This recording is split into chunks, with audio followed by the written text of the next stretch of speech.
Hey, what's up, amateurs du Lightning Chaleur? Bienvenue à votre épisode de la semaine de la Voix du Lightning. Aujourd'hui, il y a du positif, mais il y a pas mal de négatif. Moi, dans la vie, j'aime dire que je suis un éternel positif, je suis aussi réaliste. Il y a du monde qui vit dans des mondes de licorne puis d'arc-en-ciel puis comme tout est beau puis ça. Mais moi, je vais vous donner l'heure juste right now avec le Lightning puis après ça, vous en ferez ce que vous voudrez. Mais autant qu'on a eu des bonnes nouvelles cette semaine, c'est-tu vraiment des bonnes nouvelles? On en parle tantôt. Le menu du jour est le même. Le nouvelle de la MHL, la semaine du Lightning, au travers de la MHL, les équipes de la semaine, les 3 étoiles de la semaine de la Voix du Lightning et les prédictions de la semaine. Nouvelle de la MHL, il n'y a pas grand-chose. Summerside est maintenant rendu 12e, était 14e la semaine passée dans le top 20 de la CJHL. Et les Bearcats de Truro font leur rentrée après 3 semaines comme mention honorable, sont maintenant au 20e rang. Comme que je disais, était mention honorable. Si c'est pas 4. Donc, ça fait quand même un petit bout qui était mention honorable, mais là, ils font leur re-entrée dans le top 20. La North Shore Cup, qu'on a déjà gagné, vous le savez déjà, a eu des petits updates cette semaine. Donc, le Lightning, avec 14 parties jouées, donc il en reste 2, a 24 points. Miramichi, 14 parties jouées, eux autres aussi, il en reste 2, ont maintenant 10 points en deuxième position.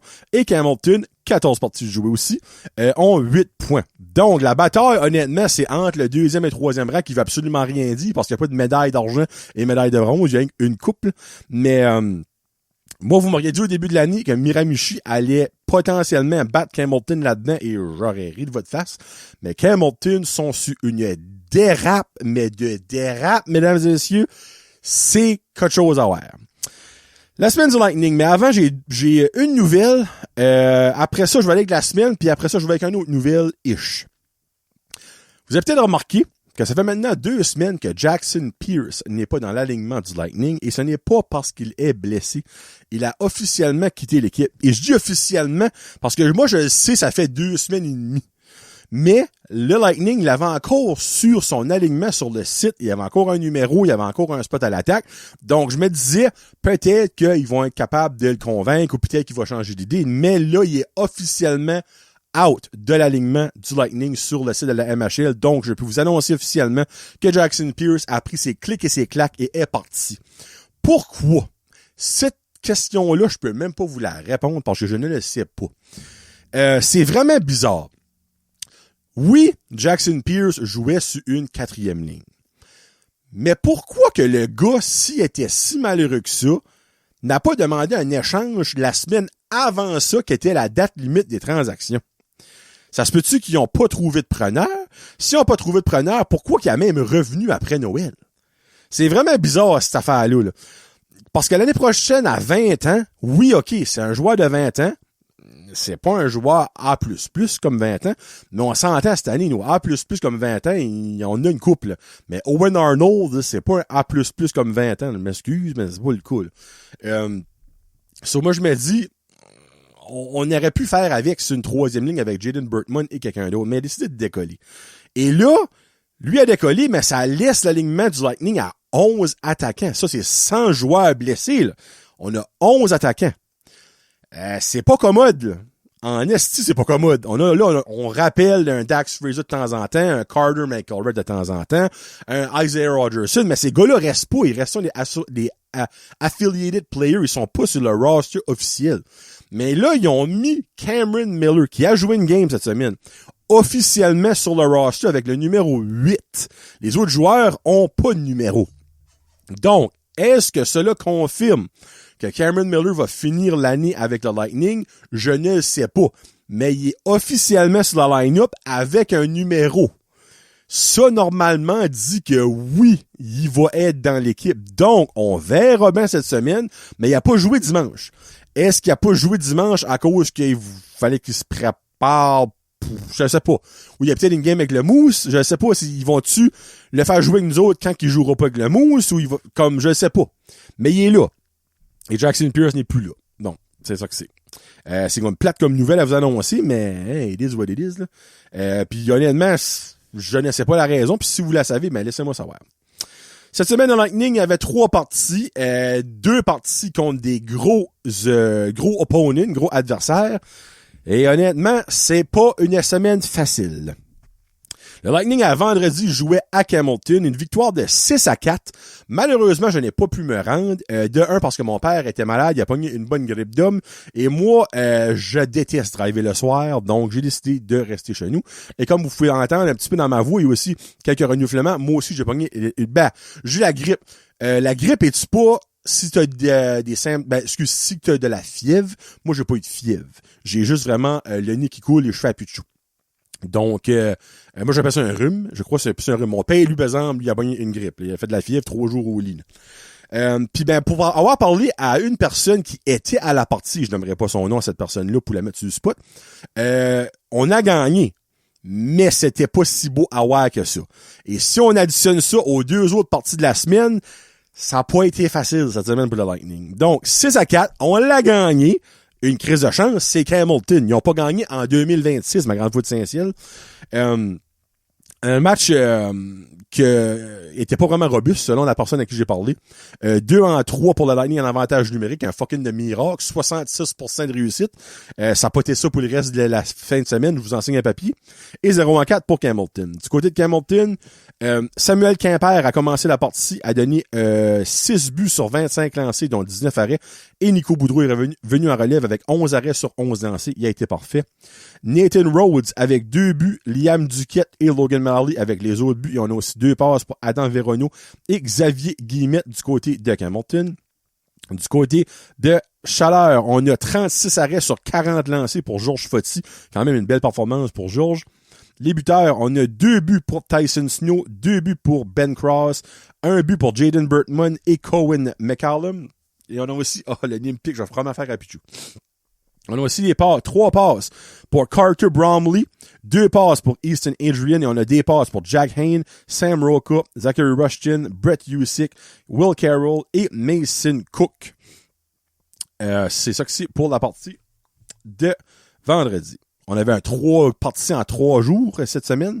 Donc le lendemain, le Lightning était de retour à Batters face au Rapide de Grand-Sault, qui dernièrement allait un petit peu moins bien. Je me disais qu'on est à la maison, même si on joue comme de la fucking marde à la maison, on va se le dire. C'est notre chance, mais que le Lightning a voulu nous faire chier. Et je m'excuse de dire ça de même, mais c'est la vérité. Avant le match, hommage aux 3 jeunes qui sont décédés, 3 jeunes de la Ligue junior de l'Alberta qui sont décédés.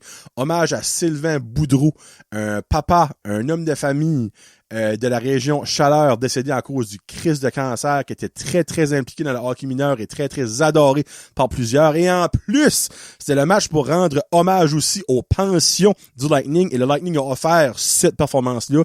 Et le pointage, je veux pas dire grand-chose. 4-2. Tu dis ça, tu gardes ça, t'es comme, c'est pas si pire que ça. Non. Le Lightning a été affreux pendant 50 minutes de jeu. On va appeler une pomme. Jack Flanagan a été mauvais. Comme pour vrai, Jack, fallait qu'il se réveille et ça n'a pas été le cas. 2 buts sur les 2 premiers lancés. A été retiré de la partie carrément. A fait 19 arrêts sur 23 lancés. Georges Foti venu en relève a été parfait en 7 lancés. Très, très, très décevant cette performance du Lightning, honnêtement. Oui, ils ont eu des chances, mais comme ils ont tellement, on dirait, juste pas voulu gagner ce game-là. Seigneur, comme tout était mis de leur bord. Non. On laisse Grand-Sault, tic-tac-touc, let's go, freak. Ils ont pris les devants. C'est pas 4-0, esprit. Puis après ça, regarde, ils ont joué la trappe. On a carrément dit en bon acadien. Ils ont joué la trappe. La trappe au mort. Puis le Lightning a jamais rien pu faire. Et les arbitres ont même pas eu rien à faire là-dedans. Tu sais, comme des fois, on va perdre pis c'est fâchant, les arbitres ont fait des mauvaises calls. Non. Les arbitres étaient borderline du beau du Lightning dans ce game-là. On a été 1-7 avec un 5 contre 3 là-dedans aussi, là, by the way. Il y a tellement eu de la marde en avantage numérique encore une fois. Le seul moment que Lightning a pas paru dans ce game-là, c'est en désavantage numérique. Ça n'a pas de fucking sens. 1-5 pour le Rapide. Du côté du Rapide, Adam Lecourt, il a pas été incroyable. Il a fait la fucking job. 35 arrêts sur 37 lancés. Du côté des buteurs, on a 2 buts pour Patrick Baxter, 1 but pour Tristan Richard et pour Nathan Plamondon-Michaud. On a aussi 2 passes pour Nathan Dubreuil et 3 passes pour Loïc Francaire. Du Bulls Lightning, on a 1 but pour Jack Hayne et 1 but pour Easton Adrian. Et on a aussi des passes pour Zachary Rushton et Ben Cross.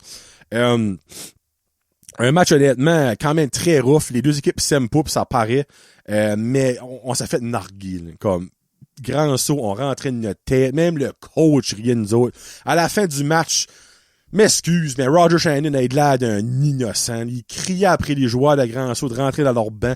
Il a même, je vais dire ça, il a même traversé la glace, je crois, pour aller voir les orbites. Parce qu'il n'y a pas d'affaire à traverser la glace. Là, je suis comme, il va peut-être même se faire suspendre à cause de ça, là, comme c'est l'assistant entraîneur, parce que Matt Wright a été se faire opérer.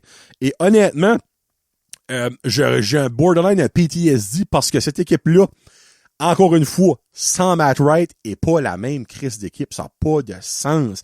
C'est comme s'il y a pas, ils ont pas de vouloir pour jouer, et à chaque fois que Roger est derrière le banc, les games tournent de la même manière. Ils ont-tu peur de lui? Es-tu trop agressif? Pas agressif dans le sens comme qu'il fait ça, dans le sens comme rough, je le sais pas. Puis ben, Francis Rochon, en tout cas, je vais pas rentrer parce qu'il y a du monde qui le connaît, là, mais comme autre qui est à côté sur le bord du banc, il fait-tu de quoi, là? Comme, il y a un moment donné, il aurait dû call un time-out, il a même pas callé de time-out, comme quand l'hémorragie était là, comme, il avait, vous direz même pas de l'air de comme, je sais pas. Il y a de la misère quand Matt Wright n'est pas là, pour vrai, là. Comme Matt Wright, il est actif derrière le banc, il parle aux joueurs, il les tape dans le dos, il a le tableau au monde du stuff, puis quand il est pas là, c'est pas la même aventure. C'est ça que c'est pour la partie de samedi et dimanche. Le match qui a été remis lors d'une tempête d'une coupe de la semaine passée. On s'en allait à grand saut. Évidemment, un 3e match en même pas 3 jours. On peut trouver toutes les excuses du monde, ok? David Lebel était pas encore là. Oui, Cohen McCallum était de retour, mais David Lebel était pas encore là. Fallait faire le voyage jusqu'à Edmundston. Regarde, on peut en trouver mille une excuses, mais reste que le Lightning a perdu 3-2 en temps réglementaire. Tu sais, comme oui, encore une fois, I guess que c'est un match serré si je me fie au récapitulatif que le Blizzard a fait, parce qu'ils font tout un beau récapitulatif, eux autres, sur les médias sociaux, grâce à Jack Flanagan. Et moi, en lisant ça, j'étais comme, bon, peut-être, mais on a quand même perdu. Peut-être que ça va être le déclic. Jack, lors de cette partie-là, 36 arrêts sur 39 lancés. C'est probablement sa meilleure performance avec le Lightning, malgré la défaite. Le Lightning, 1 en 3 en avantage numérique, 0 en 4 pour le Blizzard. Pour ce qui est du côté du Blizzard, Cédric Massé, évidemment, est encore là, encore été fort. 28 arrêts sur 30 lancés. Les buteurs, on a 1 but, 2 passes pour William Labranche, 1 but pour Michael Durbidge et pour Darian Thompson. Et du côté du Lightning, on a 1 but pour Carter Bromley, 1 but pour Zachary Rushton, 2 passes pour Jack Hayne, 1 passe pour Easton Adrian et Ben Cross. Comme vous avez remarqué, cette semaine, on dirait, je le mets tout le temps les mêmes noms. La profondeur cette semaine n'a arraché, là. Pour vrai, là, comme honnêtement, les Brett Usyk, malgré que Tyson Snow a fait 2 buts lors du premier match, mais comme les 2 matchs, les 2 défaites, toutes les mêmes goals, comme, en tout cas. Pis ça a pas l'air d'avoir été un match trop émotif, là. Des fameux tripping, puis il y a eu des cross-checking, il n'y a pas eu de fight. Lucas Fortin à la fin de la game, puis Zachary Rushton a eu des game misconduct. Oh, ils ont-tu pas été suspendus? T'as une minute, là? Et ce serait le bout de la mort, tu sais, là. Non, ils n'ont pas été suspendus. C'est ça que c'est pour ce match-là. Et voilà l'autre nouvelle que je voulais vous dire. So, avec les matchs de la semaine, la fin de la semaine, moi, pas de la fin de semaine, de la semaine, le Lightning a officialisé, tout comme les Steamers de West Kent, leur place en série. Ça veut dire que si que Hamilton, qui est la dernière équipe à pas faire les séries, dans le fond, la 5e position, gagne tous leurs matchs et que les autres équipes, dans le fond, que West Kent et Chaleur perdent tous leurs matchs, il n'y a pas possibilité de les passer. Un petit peu le même concept que la Coupe North Shore, comme que j'avais dit la semaine passée. Donc, le Lightning va faire les séries. Ça peut être en première, en deuxième, en troisième ou en 4e position. Ça, c'est vraiment pas go décidé. Mais ils ont fait les séries, tout comme les Steamers de West Kent. Mais, c'est bien cute, ça, là. OK? Le Lightning, lors de leurs 10 dernières parties, ils ont 6 victoires, 4 défaites. Encore là, le monde qui aime les arcs-en-ciel, les licornes, va dire, voyons donc, c'est plus qu'un ça, c'est mal le fun. Minute, momoute. Il y a quelque chose qui s'en vient, OK? Dans ces 10 parties-là, on a joué 6 matchs contre Miramichi et Hamilton, 3 chacun. Miramichi et Hamilton, on sait, ne feront pas les séries. Miramichi est la pire équipe de la division Nord et s'enligne pour pratiquement pour être une des pires équipes de la Ligue avec Valley. On a 3 victoires contre Hamilton et 3 victoires contre Miramichi. Nos 4 défaites sont venues 2 contre Grand Sault, 1 contre West Kent et 1 contre Edmundston.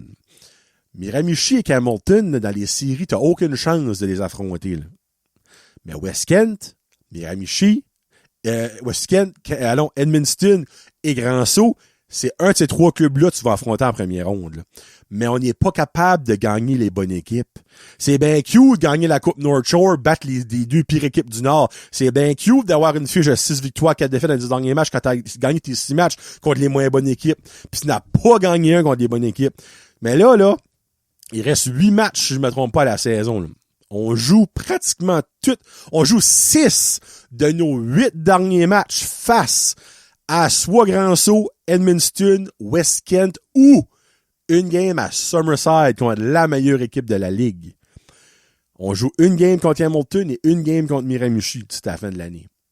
Il y a des chances qu'on finisse l'année 2-6. Là. Il y a des crises de grosses chances. Là. Et tu rentres pas en playoff avec le feu au cul avec ça. Là. Et avec ça, il y a des grosses chances qu'on drop au 4e rang, qu'on n'a pas l'avantage de la glace jamais dans les séries. Encore là, ça, c'est peut-être positif parce qu'on n'est pas capable de jouer comme du monde à la maison. C'est terrible à dire, c'est le crise de cas. Right now, là, tout est beau pareil. On fait des playoffs, c'est trop le fun. Oui, mais on fait des playoffs parce qu'on a gagné contre les mauvaises équipes. Et là, vous vous dites, oui, mais faut pas qu'on les parte, ces games-là. Je comprends. Mais il faut aussi qu'on gagne contre les pas bonnes équipes. Parce que sinon, tu vas te faire éliminer en 4 premiers rondes, fini bâton, c'est fini, on s'en va l'année prochaine, là. Il reste 8 matchs au Lightning d'ici à la fin de l'année pour faire un statement. Moi, là, je veux voir 4 victoires au minimum sur les 6 matchs contre les top teams de la Ligue. La game contre Miramichi et Hamilton, là, moi, tu gagnes ça, c'est comme, bravo, mon homme, félicitations, veux-tu avoir une médaille de participation? Moi, je veux avoir 4 victoires sur 6 lors des matchs contre Summerside ou Edmundston ou Grand Sault ou West Kent, et ça commence cette semaine avec un match à West Kent et un match à Edmundston. Et voilà. On va aller au travail de la MHL, parce qu'il y a eu du mouvement là-dedans, mesdames et messieurs. Ce sera pas long, on va ouvrir... Actually, avant, je vais aller avec les pointeurs du Lightning. C'est vrai, je m'excuse. Ben Cross a maintenant 58 points au premier rang, suivi de Jack Hayne qui a fait son entrée dans les 50 points avec 51 points. C'est-à-dire que Rushton a 47 points. Carter Bromley, 43. Lui a fait son entrée dans les 40. Tyson Snow a 35 points. Brett Usyk, 32 points. Cohen McCallum, 28 points pour rentrer dans le plateau des 30 dans pas longtemps. David Lebel, qui n'a pas joué, évidemment, ça fait 2 semaines, a encore 27 points. Will Clark, Easton Adrian ont maintenant 19 points les deux, donc pourrait rentrer dans les 20. Sam Roca a 14 points. Jaden Bertman a 13 points. Et Owen Arnold a 10 points. Donc, il n'y a pas eu de points cette semaine, si mon compte est bon. Puis Mason Cook et Thomas Hendrickson ont 9 et 8 points. Du côté des gardiens de but. Georges Foti a maintenant 10 victoires, 4 défaites, de moyenne de 2,77, taux d'efficacité de 920. Et Jack Flanagan, 14 victoires, 16 défaites, une défaite en prolongation, une défaite en shootout, moyenne de 3,42, taux d'efficacité de 901 et 2 blanchissages. Hey, j'ai tout un de la misère à le dire. Pour ce qui est du classement, on a maintenant 4 équipes confirmées pour les séries. Du côté de la Eastling Sud, Summerside avec 64 points est premier, suivi de Truro, 59 points et deuxième. Les deux équipes sont confirmées pour les séries. Pictou est troisième avec 53 points. Amherst est quatrième avec 51 points. Yarmouth, cinquième avec 38 points. Et Valley est sixième avec 22 points. Du côté de la East Nord, West Kent est premier avec 55 points en 43 parties. Le Lightning est deuxième avec 55 points en 44 parties. Donc, les matchs en main, là, que je parlais comme la semaine passée, qui importent peut-être gagner, là, on les a perdus. Edmundston est troisième avec 54 points en 44 parties. Donc, eux autres aussi, ils n'ont pas de match en main, mais ils sont à un petit point de Bibi et Geneviève à Batters. En quatrième position, on a 52 points pour Grand-Sault, qui a 44 matchs aussi, donc 3 points en arrière de Chaleur et West-Kent avec le même nombre de matchs. Hamilton a 37 points en 43 parties et 5e. Et Miramichi, honnêtement, il a 6 points de Hamilton. Pourrait les passer, ma grande foi de Saint-Ciel. Ils ont gagné cette semaine, Miramichi contre Hamilton, by the way. 31 points en 43 parties, donc il leur reste 9 parties chaque. 6 points de différence. Ils ont un match, un contre l'autre, je le sais. Mais après ça, tabarouette, on verra bien. Et pour ce qui est du classement général, Summerside est premier, Truro deuxième, West-Kent troisième, Chaleur quatrième, Edmundston cinquième, Pictou sixième, Grand-Sault septième, Amherst huitième, Yarmouth neuvième, Hamilton dixième, Miramichi onzième et Valley sont bons derniers 12e. Meilleur pointeur de la Ligue. Anthony Gaudet, évidemment, est encore premier, 71 points. Suivi de Anthony Gaudet de Amherst. Suivi de Darian Thompson de Edmundston avec 63 points, donc à 8 points de différence. Logan Crosby de Pictou à 61 points. Simon Mullen de Summerside, 60 points. Ben Cross est 5e avec 58 points. Cooper Gormier de Amherst est 6e avec aussi 58 points, mais il y a moins de buts. Ethan Dixon de Pictou, lui aussi 58 points, mais moins de buts, et 7e. 8e, on a William Labranche de Edmundston avec 53 points. 9e, on a Cohen Miller avec Grand-Sault de 53 points. Et 10e, c'est Jonah Leard de Grand-Sault avec 53 points. Jack Hayne est maintenant 11e avec 51 points. Et Zachary Rushton, 17e avec 47 points. Du côté des gardiens de but, on a eu un petit changement, mesdames et messieurs.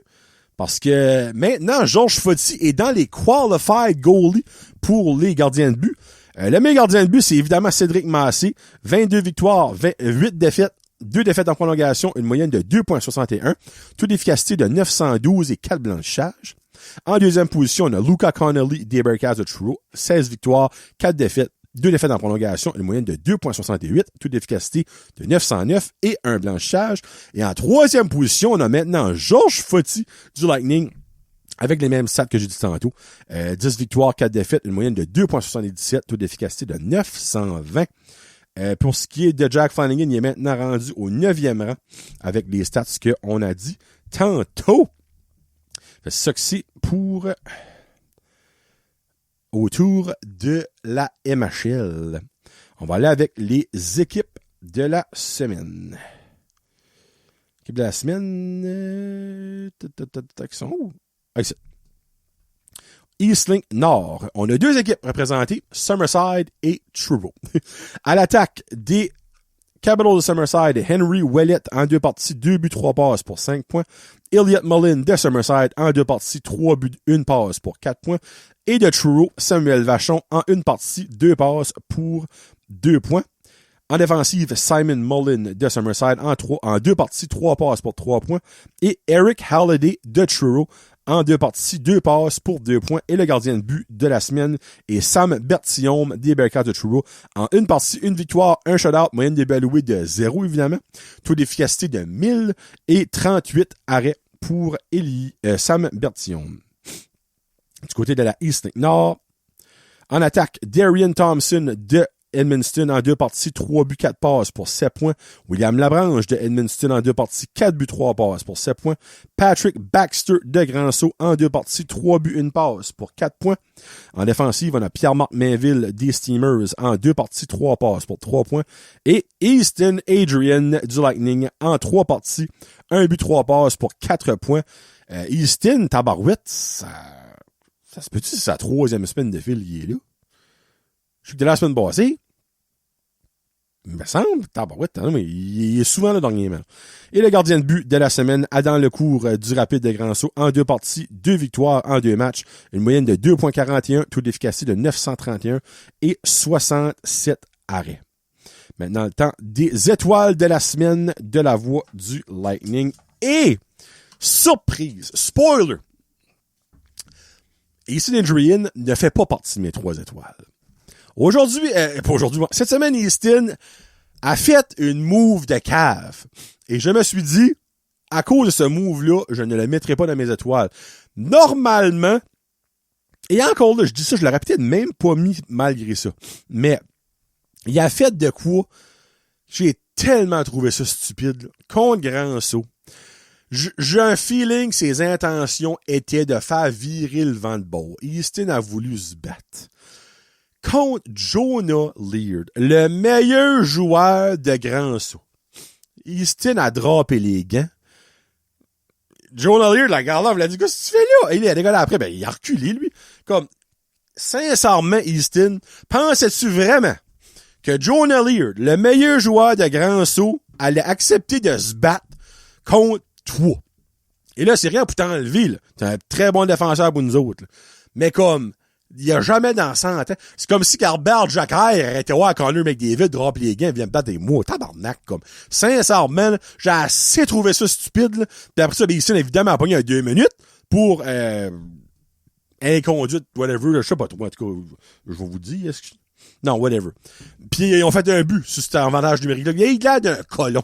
J'étais comme, vraiment, au moins, fais semblant d'enlever tes gants. Puis si tu vois l'autre les dropper, ben là, tu le drops et let's go. Il drop ça comme si de rien n'était. L'autre, Jonah Laird avait assez de l'air écarté comme, il pensait-tu vraiment je voulais me battre? Comme, ça, j'ai assez trouvé ça stupide. Donc, pour moi, cette semaine, il mérite même pas un net will. Malgré qu'il y a eu une belle semaine, mais ce move-là, t'as assez colonne, que moi, je l'ai banni pour cette semaine de mes 3 étoiles de la semaine. Je m'excuse, Adrian, fais juste plus ça. Ou si vous faites ça, fais ça qu'on a un joueur que tu sais qu'il va vouloir aller se battre. Va contre Patrick Baxter, Chris, qui a fait 2 buts contre nous autres, justement. Tu sais, un gars qui se bat, pis que c'est pas un gars de première ligne, tu sais, comme, tu sais, si tu peux changer le momentum, il y a manière de faire, là, mais Jonah Laird n'allait jamais se battre contre tout. Anyway. So, ma 3e étoile, The Third Star, Carter Bromley, une belle semaine de 1 but, 3 passes, 4 points cette semaine pour Carter. Je suis bien content qu'il a finalement, après 7 matchs, mis un puck dans le net. En plus de ramasser 3 passes contre Hamilton, donc ça fait du bien pour Carter. Hey, by the way, j'ai oublié de dire les rookies tout à l'heure, mais il est encore premier. Donc, on en reparlera la semaine prochaine. Encore premier dans les meilleurs pointeurs des recrues. Mais il y a, je pense, encore à 9 points, je me trompe pas. La 2e étoile, le second star, Ben Criss-Cross, en 3 parties, 2 buts, 2 passes pour 4 points. Ben a inscrit un but contre Edmundston, nous a donné une chance, ça n'a pas marché. A inscrit un but aussi contre Edmundston, contre Grand Saut. Malheureusement, ça n'a pas marché. Puis je pense qu'il y a eu 2 passes contre Hamilton, Hamilton, Edmundston, So, regarde, Ben, honnêtement, il essaye, mais regarde, on gagne pas. So, it is what it is. Et la première étoile, le first star, Jack Hayne, 1 but, 3 passes, lui aussi, comme Carter Bromley, 4 points en 3 matchs. Jack, lui aussi, il essaye de tout faire ce qu'il peut, mais la première ligne peut rien faire so much, tu sais. Brett Husick a pas produit cette semaine. Sam Roca a pas produit cette semaine. Will Clark a pas produit cette semaine. Oui, Snow a fait 2 buts dans un match, mais le reste des 2 autres matchs, il a rien fait dans tout. So, le secondary scoring, il faut qu'il step on up, puis malheureusement, ça se peut dessus à ce point-là que David Lebel leur manque. Comme je le sais que leur manque, il y a un gars de top 6, mais 5-6 boulots. Comme, ça veut-tu dire qu'on repose un gars en série, on perd un gars, on est fini? Comme, pour vrai, c'est alarmant de voir ça de même. So, ça que c'est pour la semaine du Lightning. Et dans les prédictions... Hop là, c'est pas de la bonne feuille pendant tout ça. Ici.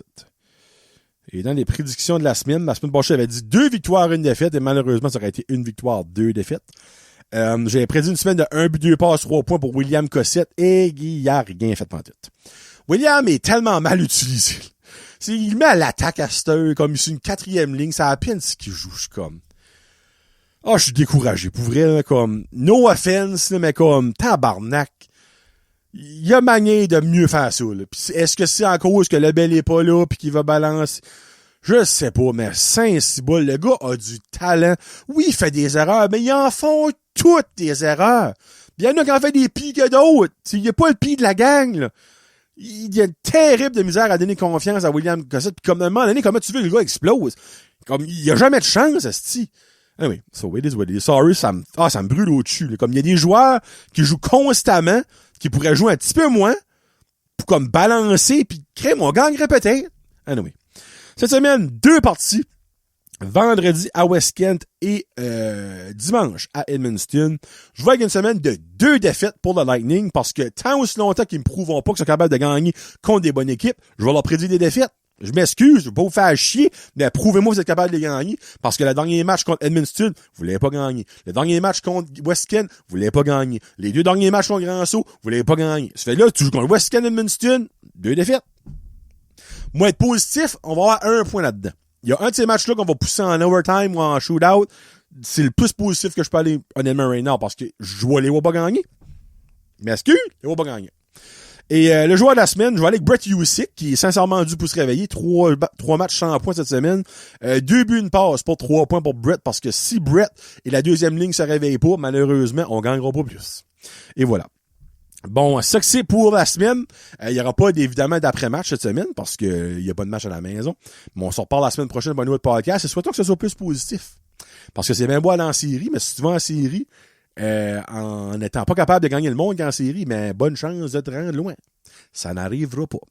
Fait que c'est John Le Jaseux pour un autre La Voix du Lightning. On se reparle la semaine prochaine tout le monde. Bonne semaine, bonne fin de semaine et go Lightning go. Peace out, #GoBolts go, let's go.